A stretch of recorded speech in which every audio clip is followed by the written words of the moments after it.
Next week marks the 155th anniversary of the Battle of Gettysburg. It's considered the greatest battle ever fought in the Americas, and Western Pennsylvania played a significant part. Here to tell us about its impact on the Civil War is Heinz History Center President and CEO Andy Masich. Andy, always good to see you. 155 years ago. Wow. Yeah. I tell you, Pennsylvania was the center of attention 155 years ago in the first 3 days of July, because the Confederate Army of Robert E. Lee was moving into Pennsylvania. Okay.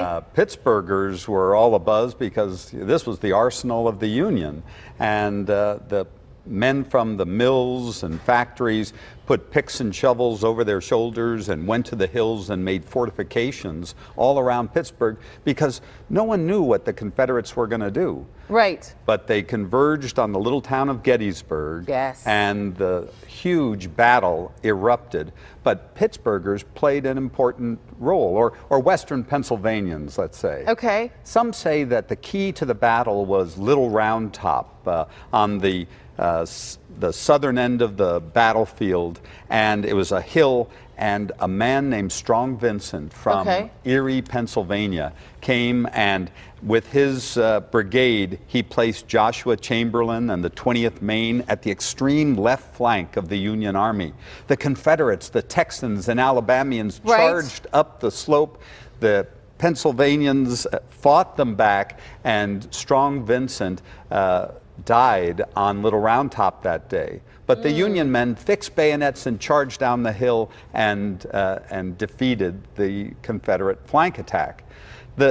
A little while later, the next day, Alexander Hayes, a Pittsburgh engineer, he was a bridge builder here in Pittsburgh, he was in charge of the Union brigade that was right in the center of the Union line when George Pickett charged.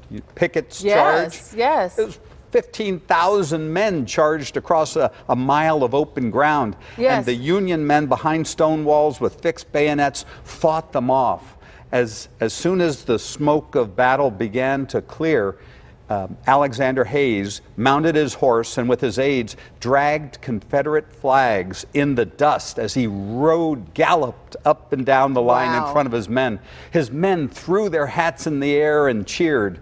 Well, a little while later, a New York Times newspaper reporter asked General Hayes, you know, whatever you think of those rebels, they were pretty brave to come across that mile of open ground. Why did you do such a disrespectful thing? And what was his answer? Hayes said, I didn't know what Robert E. Lee was going to do next. I thought he might try it again, and I didn't think my boys could take it a second time. So he was trying to get them pumped up and ready. Yes. Well, he was killed about 11 months later. Oh, no. Okay. And Ulysses S. Grant had been his best friend at West Point. And when Grant, as president, came to Pittsburgh after the war, he told the people of Pittsburgh, I only want to see one place in Pittsburgh. That's Allegheny Cemetery, where Alexander Hayes is buried. And the very first monument that you see, if you drive through the gates at Allegheny Cemetery off Butler Street, you'll see this large monument with an eagle with 9 cannons around it. Ulysses S. Grant sat on one of those cannons and asked for a private moment, and he wept at the graveside of Alexander Hayes. Of his friend. Yeah. Wow, you make history so exciting. You bring it alive for us. I mean, these are, you know, we know about Gettysburg, but we don't always know all those details. This is fascinating. Well, there's always a Pittsburgh or a Western Pennsylvania connection to everything. Pittsburgh was the arsenal of the Union during the Civil War, making all the large cannons and the munitions at Allegheny Arsenal at 40th Street in Butler. At the History Center, we have one of those 20-inch Rodman Columbiads, the largest cannon ever cast during the Civil War, 20-inch caliber through a 1,000-pound cannonball. Only Pittsburgh could do it. I'd hate to have that coming at me, and that's just one of the many things you can see at Heinz History Center. Thank you so much. Always great to see you, and thanks for bringing history alive for us. You bet.